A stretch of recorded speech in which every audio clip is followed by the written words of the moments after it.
guess you all know what I'm preaching on. Perhaps you knew already.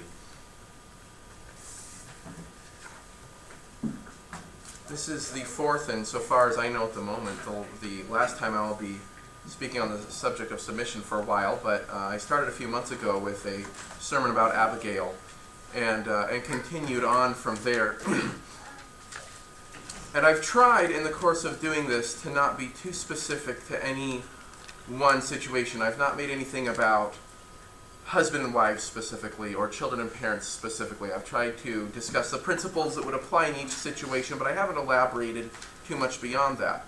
And there were some things that we learned in the course of what we went over, and I'd like to look at what I've covered because the context here will be helpful. If I can make this thing work, there we go.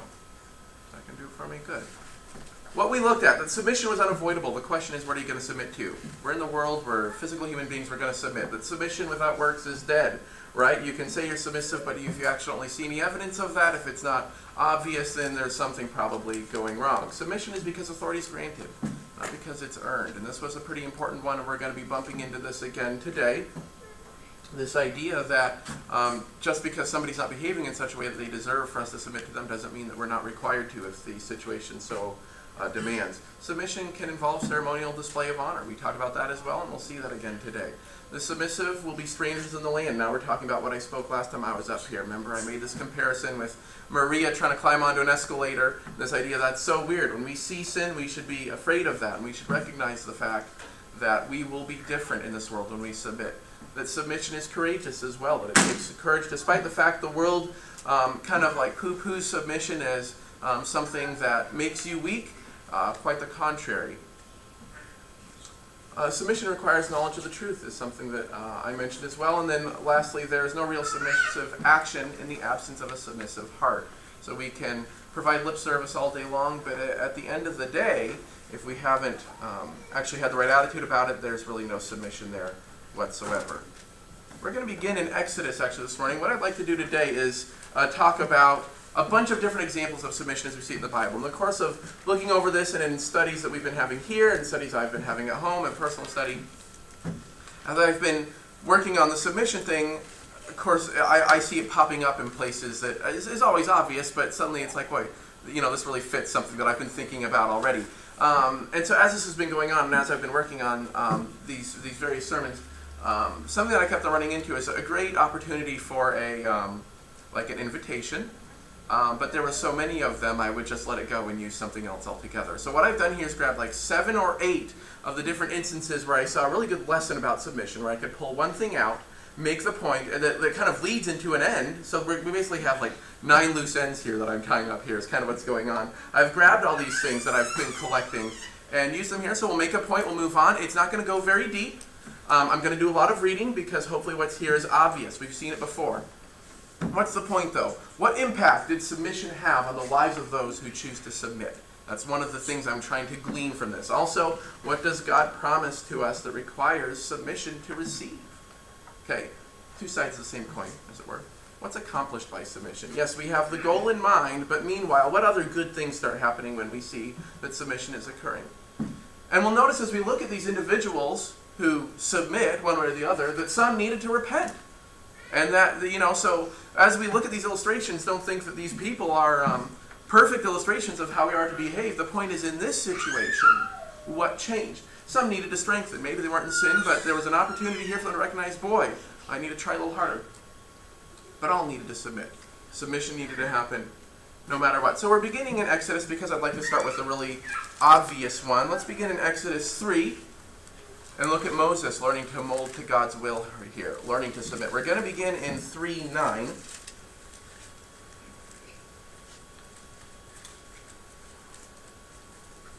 He's approached the burning bush in the first part of chapter 3. Moses comes to the burning bush. He's been sidetracked and sees that. He comes forward. God identifies himself, tells him it's holy ground. And in verse 9, God says, "Behold, the cry of the people of Israel has come to me. I have seen the oppression with which the Egyptians oppress them. Come, and I will send you to Pharaoh, that you may bring my people, the children of Israel, out of Egypt." Here we go. An example of not submission for a moment. But Moses said to God, who am I that I should go to Pharaoh and bring the children of Israel out of Egypt? So, God says, I will send you to Pharaoh. And Moses says, who am I? Which is a nice way of saying no, is what it is. Or not nice way. God is not fooled by this. And God said, I will be with you, and this shall be the sign for you that I have sent you, that when you have brought the people out of Egypt, you shall serve God on this mountain. And then Moses had another objection. Moses said, if I come to the people of Israel and say to them, the God of your fathers has sent me to you, they will ask me, what is his name? What shall I say to them?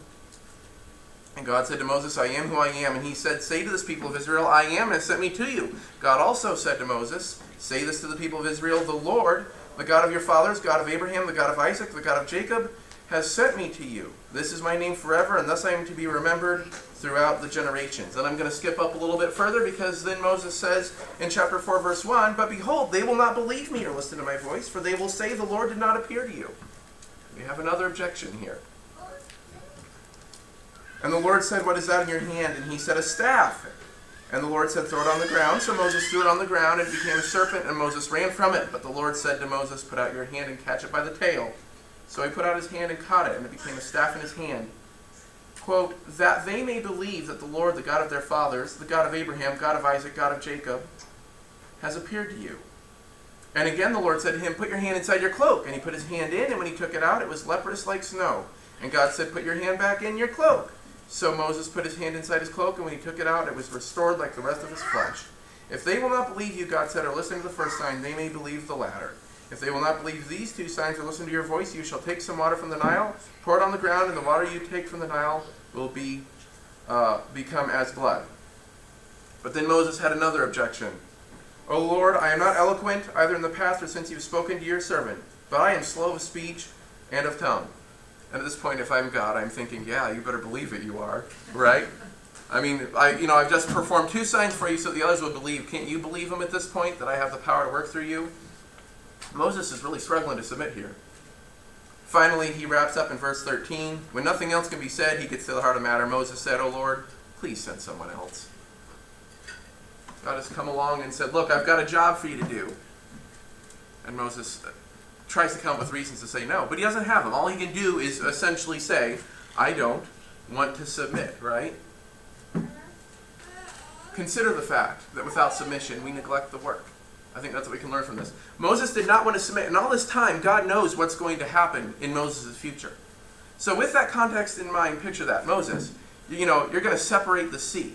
You're going to call down hail and fire, okay? You are going to plant your staff in the river, and it's going to turn to blood. Okay, I've chosen you to do these things. I'll even give you evidence that this is possible. And here you are. I'm slow to speech. I can't do it. Okay, you're going to speak to a rock and water's going to come out. And this is your excuse. Just submit. We've got work to do. Submit so that my work can be accomplished. So when we don't submit, there's work to be done and we're missing it. And I don't know what God's specific plan is for me or for anybody else. I've got some general ideas that get fairly specific, but I don't know exactly what I'm supposed to be doing to accomplish a particular thing at any given moment. I know I'm supposed to be raising my children, for example. And if I am not submitting to what I understand about that, then that work won't get done. For example. And these sorts of situations are out there. Let's move on. I don't want to take too long on any one particular illustration. Let's look at Saul, who becomes Paul in Acts 9.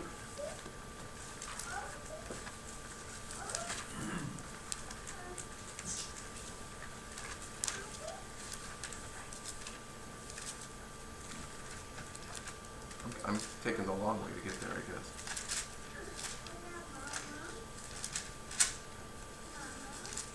In Acts 8, Stephen is stoned. Saul is there.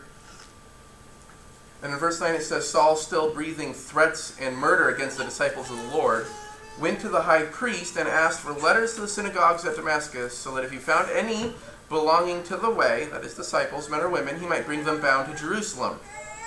And if he's breathing threats and murder, you know what he's bringing them to Jerusalem for, right? That's fairly obvious. Hold that thought for a moment, and let's skip ahead, because we know the story where he's traveling along the road and has this vision and is given instruction, right? But consider this. This man is breathing threats and murder, And he's out there to get the Christians, right? And here's Ananias, beginning in verse 10, who's approached by God in a vision. And God tells Ananias in verse 15, "Go, for Saul is a chosen instrument of mine to carry my name before the Gentiles and the kings and the children of Israel." I'm getting behind. A chosen instrument of mine to everyone. The Gentiles, the Jews, and the rulers. Who's left? Right? And as Ananias indicates here, kind of, what?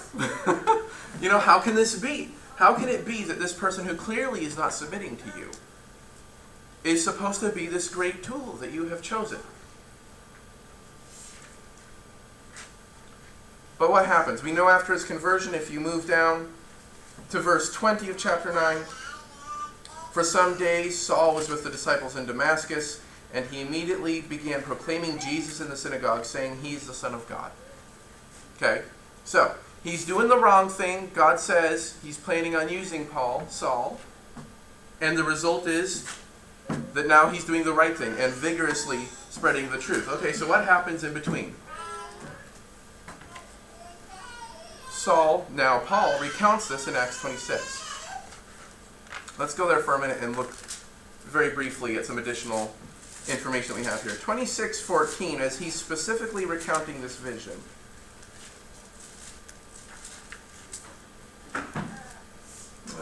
Where is it? He's traveling. Verse 13, "At midday, O king, I saw on the way a light from heaven brighter than that of the sun, which shone around me and those who journeyed with me. And when we had all fallen to the ground, I heard a voice saying, 'Saul, Saul, why are you persecuting me? It is hard for you to kick against the goads.'" And this is an acknowledgement here that God's purpose for Saul didn't start right then, right? Look, Saul had a purpose, and he wasn't fulfilling it. The question to him is, why are you not submitting? Here you are, I've got work for you to do. Apparently you're capable of this. I have chosen you, and here you are not doing it. Now, what's stopping that? As you understand from the Lord's direction to Ananias, among other things, Saul needed instruction, right? He needed to understand what the truth was and what he needed to do with that. He had missed it before. He still needed to get it to do the work. And so what happens? 26:19, he says to Agrippa, Paul says, "Therefore, O King Agrippa, I was not disobedient to the heavenly vision." In other words, I submitted. So what happened in here? There was a lack of knowledge. Then there was knowledge. And with that knowledge, we're able to submit. So, if you are lacking knowledge, there is a difficulty with submission. And without submission, we are ignorant of the truth. We learn enough to submit, and once we submit, we continue to learn so we can continue to submit, right? And so if we are struggling to identify what it is we must do, remember, at the very least, start submitting. Perhaps we will learn more in that process. Consider David. Turn to 2 Samuel.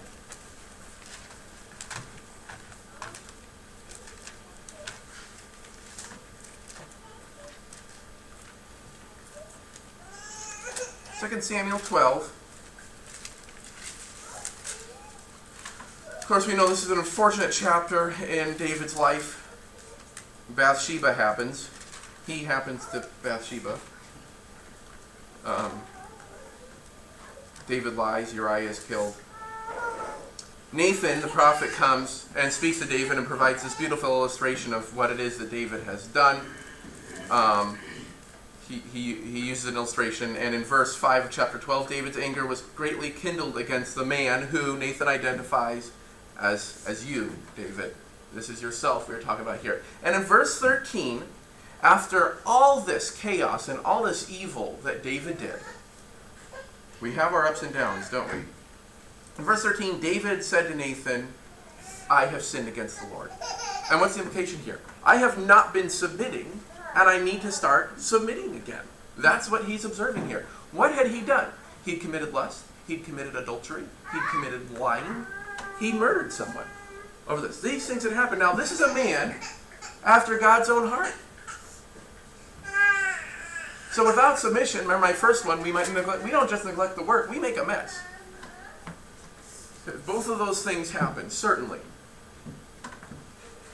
And so here he is in a situation where he needs to submit. He's starting to submit again. He's created a mess because he has not been submitting.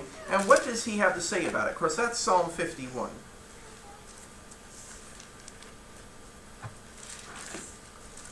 He has recognized that he's in sin. He's repenting. He's realized, boy, this submission thing, I haven't been getting it for a little while here. What needs to happen? Once I submit, what will I have accomplished by submitting once again? And there's one thing in particular. There's many things that you could get out of this, but the one I wanted to pull out that I couldn't necessarily find other places right away is in verse 16 through 19 of Psalm 51. You will not delight in sacrifice, or I would give it. I haven't been submitting. Remember, and your heart has to be submissive too, so you can't just bring this thing and pretend everything's okay. You will not be pleased with a burnt offering. The sacrifices of God are a broken spirit. This is an insight thing. A broken and contrite heart, O God, you will not despise. Do good design in your good pleasure, build up the walls of Jerusalem. Then will you delight in right sacrifices, in burnt offerings and whole burnt offerings. Then bulls will be offered on your altar. Okay, so David recognizes he has not been in submission, and whatever he does until he returns to a submissive state is worthless. He can do the ceremony, he can show the honor, he can bring the sacrifice, and it doesn't mean anything. Without submission, we cannot offer acceptable sacrifice. It can't be done. And we see that one of the places you can go to look for this is over and over again when the Israelites have to have this point made to them. Look, you do this thing. Okay? But meanwhile, you are sinning. Your heart is not in it. This is not acceptable to me. This is not acceptable. Application. I mean, the application is really simple. We look at ourselves and we go, am I guilty of this? Am I not in submission yet pretending everything is okay? Because the things that we are doing that would otherwise be right, God is not accepting until we choose to submit wholeheartedly.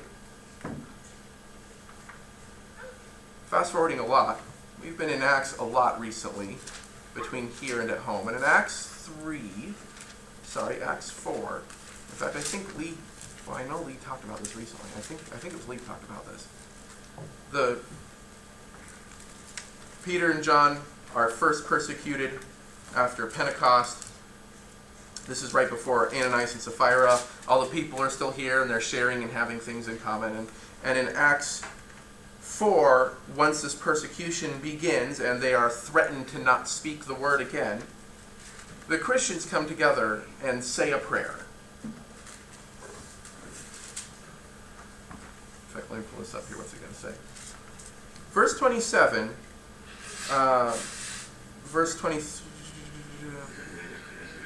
Verse 24, when they heard it, they lifted their voices together to God and said, Sovereign Lord, who made the heaven and the earth and the sea and everything in them, who through the mouth of our father David, your servant, said by the Holy Spirit, why did the Gentiles rage and the peoples plot in vain? The kings of the earth set themselves, and the rulers were gathered together against the Lord and against his anointed. For truly in the city they were gathered together against your holy servant Jesus, whom you anointed, both Herod and Pontius Pilate, along with the Gentiles and with the people of Israel, to do whatever your hand and your plan had predestined to take place. And now, Lord, look upon their threats and grant to your servants to continue to speak your word in all boldness, while you stretch out your hands to heal, and signs and wonders are performed through the name of your holy servant Jesus.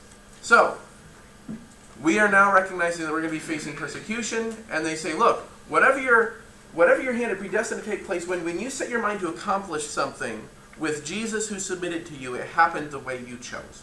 What you wanted to accomplish was accomplished because of his submission. It's what you wanted from him, and he did it, and that was the plan. And in 29 through 30, they bring this themselves. In light of this fact, that you asked this of him, and he submitted and did it, and the plan was fulfilled. Now us, servants we, here we are. As Jesus was your servant, we are your servants.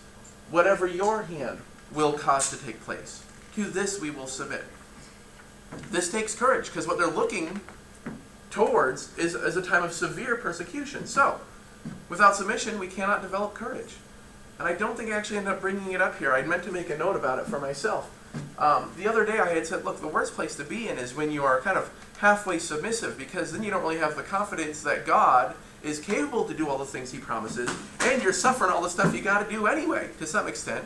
I mean, that's a miserable place to be. Either, I don't mean this, don't quote me, either jump into the sin because that's what you've decided to do, or jump wholeheartedly into the truth and submit. And gain courage from that and develop your faith. Without submission, we cannot develop that courage, because without the submission, God is not with us. I'd be scared. I would be scared. So do you fear? Reflect and consider. Are you struggling to submit? There are things I fear. If I submit more, God's got it under control. And He's my boss.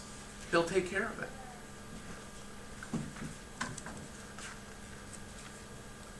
The sinner. Turn to Luke 22.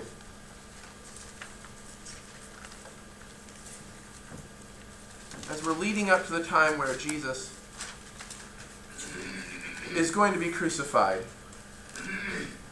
He warns a very zealous Peter that Peter's not going to be so zealous all of a sudden. And Peter denies it and denies it. And actually, Peter did a lot of denying that day, didn't he? Yeah.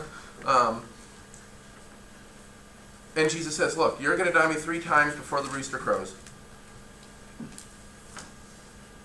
And in Luke 22:56, it says, a servant girl, seeing Peter as he sat in the light, looked closely at him and said, this man was with Jesus.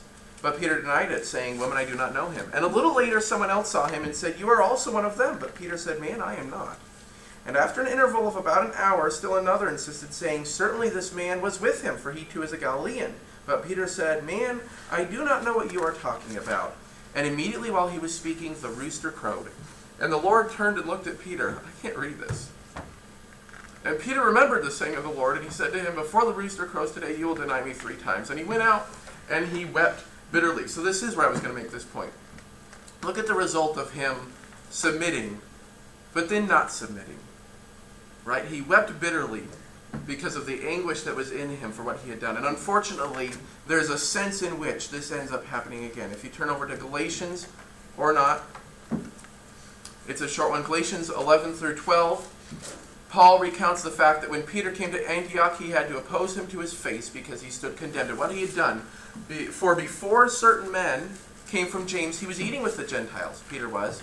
But when they came, he drew back and separated himself, fearing the circumcision party. Here we have, he didn't submit quite all the way. In this instance, I'm not trying to, make any absolute judgments about Peter and his life. But here he is yet again in another situation where submission, and he can cling and it's okay. But then this fear trickles in, and he stands condemned in his lack of submission because of that fear. Where is his courage? Where is his courage here? And this is a difficult thing to learn. No, I don't think anybody gets this right every time. God is gracious. But the fact is, we find ourselves in these situations where we suddenly have to stand up and remember that we represent the truth. And remember that we have made a commitment to submit. And that opportunity presents itself to fear. And if we have truly submitted, we won't.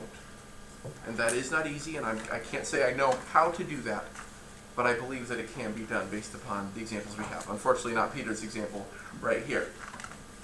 Consider Romans 7, however.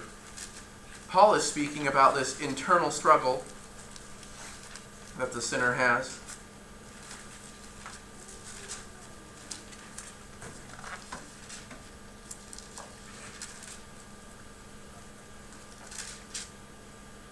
Romans 7, where do I want to start?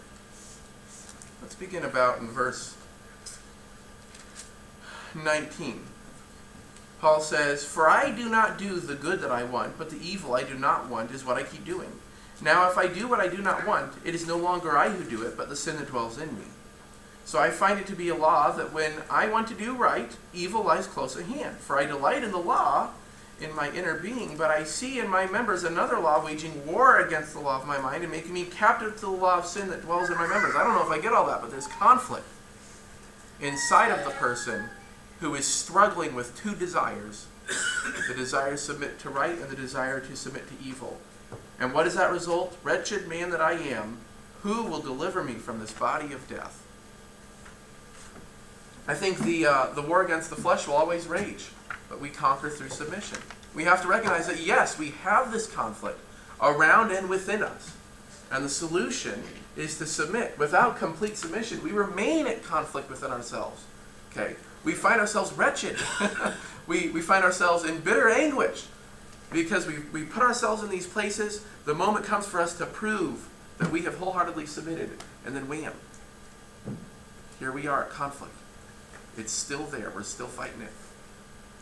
Be conscious, be aware, acknowledge the fact that that is there. Head it off at the pass, nip it in the bud. This is a matter of lifelong growth. I don't know what to say. We won't nail it every time. What are some other things that we accomplish when we submit? Let's go back to Acts.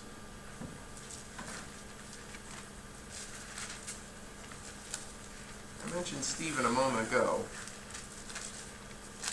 before Saul's conversion.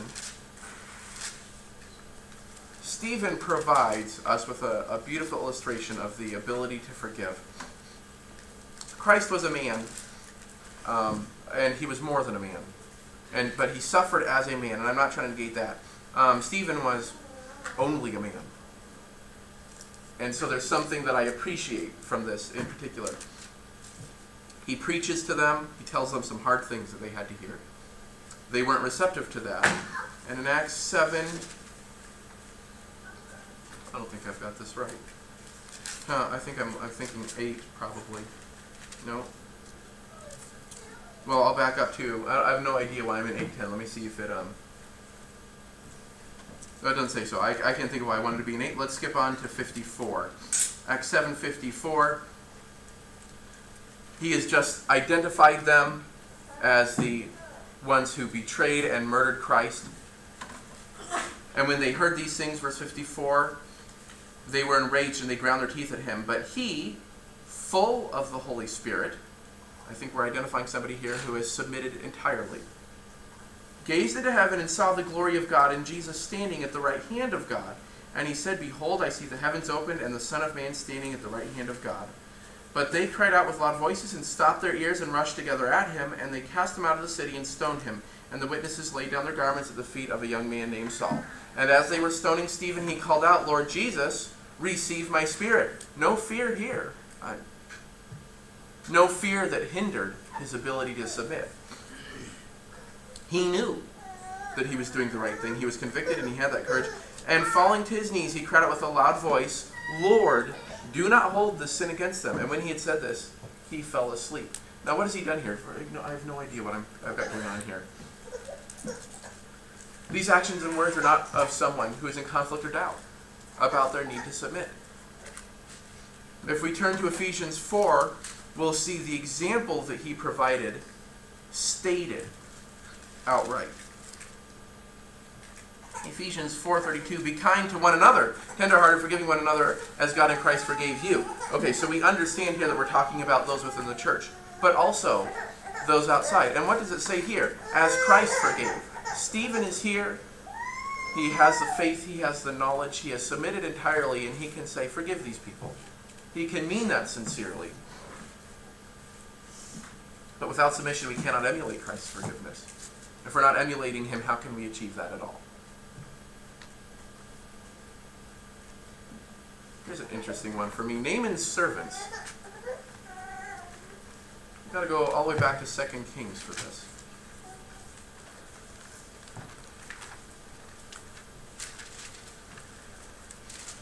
Naaman was a powerful man who had leprosy, and he surrounded himself with the right people. So to the extent that we know anything, one of the things that's always interesting to me about this is just that he's got these servants who care so much about him. 2 Kings 5, verse 2. Now the Syrians in one of their raids had carried off a little girl from the land of Israel, and she worked in the service of Naaman's wife. This is a tough situation to be in. I can't begin to comprehend. I wish I could follow a picture of what that looked like, because her ability to wish good for her master would be all that more significant to me. It'd be a beautiful thing to understand. She said to her mistress, would that my Lord were with the prophet who is in Samaria. He would cure him of his leprosy. There's some strong conviction there. It says little girl, how little? either extraordinarily little and just no sense of, I should keep my mouth shut, none of that, or really strong character. So Naaman went in and told his Lord, "Thus so spoke the girl from the land of Israel." This makes me think it's a character thing. Why would I trust what a 4-year-old just happens to say in her innocence? This obviously he thinks well of her, or else he's desperate. Either way. And the king of Syria said, "Go now, and I will send a letter to the king of Israel." So he goes, and we understand the story. And he's a little bit offended by the prophet, and the prophet says, "Go dip in the Jordan." And he doesn't want to do it. He doesn't want to submit. But his servants, again, the servants coming through here. Verse 13, came near and said to him, "My father, it is a great word the prophet, if it is a great word the prophet has spoken to you, would you not do it? Has he actually said to you, wash and be clean?" So he went down and dipped himself 7 times in the Jordan, according to the word of the man of God, and his flesh was restored like the flesh of a little child, and he was clean. Turn back to Ephesians for a moment. I'm bouncing all over the place, and I try not to do this generally. Like I said, I'm trying to wrap a number of small thoughts up here.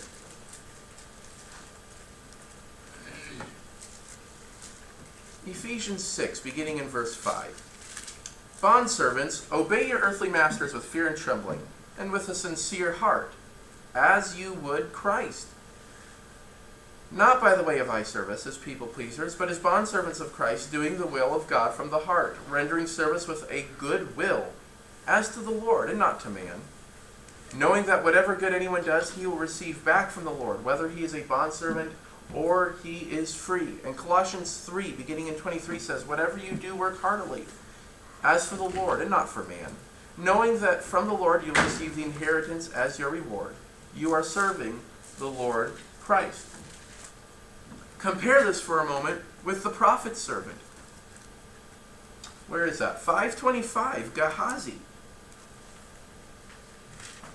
deliberately disobeys the will of his master, and then comes back to him in 25, and Elisha says, "Where have you been?" And Gehazi lied about it. "I went nowhere." Okay?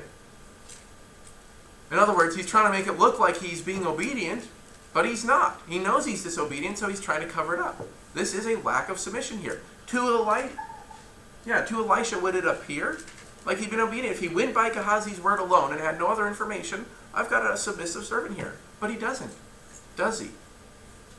And he knows it. For whatever reason, Naaman has excellent, submissive servants who are looking out for his well-being. In the case of the little girl in particular, faith in God, to know what is right for a man whom she serves, and trying to make sure that that man has an opportunity to access that. That's an excellent, commendable behavior to exhibit.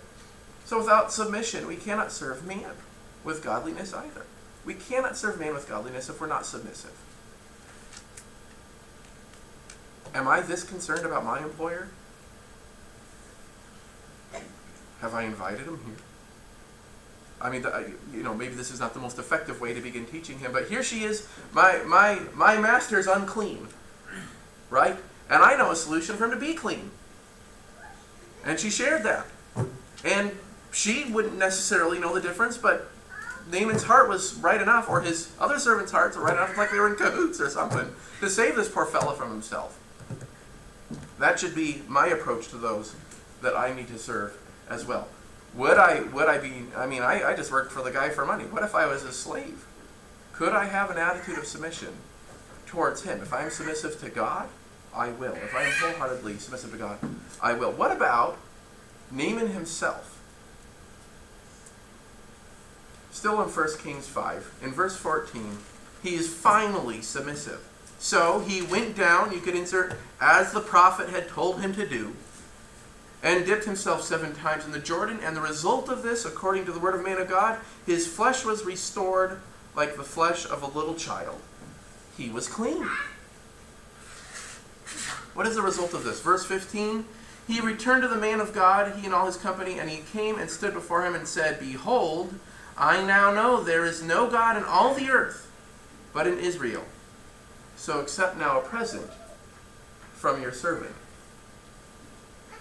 Without the submission, and without the encouragement of submissive people, right,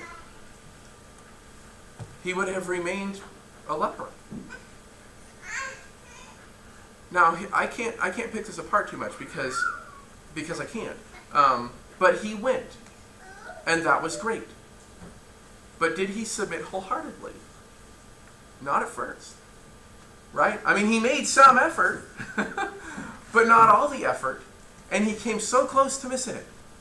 But when he submitted, he found himself looking at a hand he never thought he would see that way again.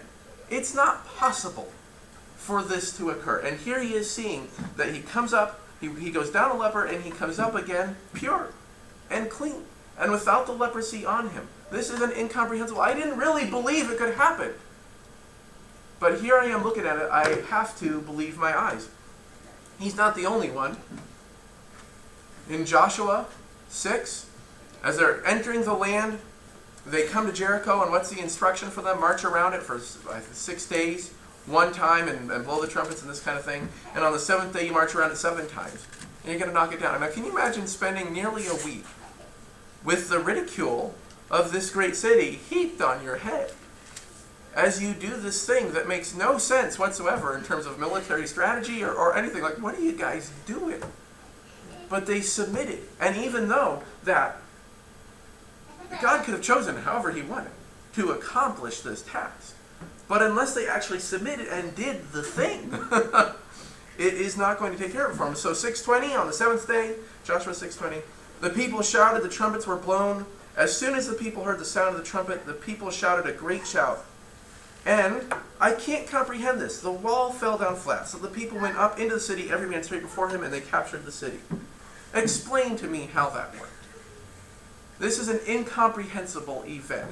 But I submitted, and my wildest dreams were fulfilled and more when it came to my ability to comprehend what God's plan is for me. David, in 2 Samuel.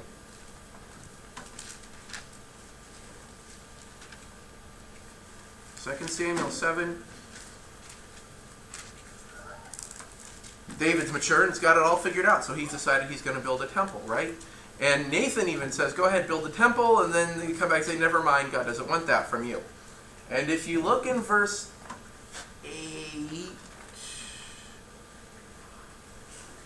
God says, therefore, Nathan, you will say to David, thus says the Lord, I took you from the pasture, from following the sheep, that you should be prince over my people Israel.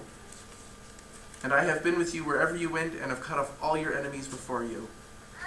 And I will make for you a great name, like the name of the great ones in the earth. We've got 3 blessings already. I will appoint a place for my people Israel, and I will plant them so that they may dwell in their own place and be disturbed no more. That's a 4th blessing. And violent men shall afflict them no more, as formerly from that time have appointed judges over all my people Israel. That's at least the 5th blessing, if not another blessing for 6. I will give you rest from all your enemies. Moreover, the Lord declares to you that the Lord will make you a house. That's a 6th. When your days are fulfilled and you lie down with your fathers, I will raise up offspring for you who shall come from your body, and I will establish his kingdom. That's a 7th. He shall build a house for my name, and I will establish the throne of his kingdom forever. I will be to him a father, and he shall be to me a son. That's an 8th. When he commits iniquity, I will discipline him with the rod of men, with the stripes of the sons of men, but my steadfast love will not depart from him, as I took it from Saul, whom I put away from before you. That's a 9th. And your house and your kingdom shall be made forever, shall be made sure forever before me. Your throne shall be established forever. We've got 10 plus blessings here. In accordance with these words and in accordance with the vision, Nathan spoke to David. Then King David went in and sat before the Lord. I get the impression his weight, you know, he's it's not need so much, but he's overwhelmed with what it is God has told him. Who am I, O Lord God, and what is my house that you have brought me thus far? He's nothing except for he's submitted. And God had a plan for him. And David went from a shepherd nobody, okay, to the greatest king of Israel, because that's what God had in store for him, because he submitted.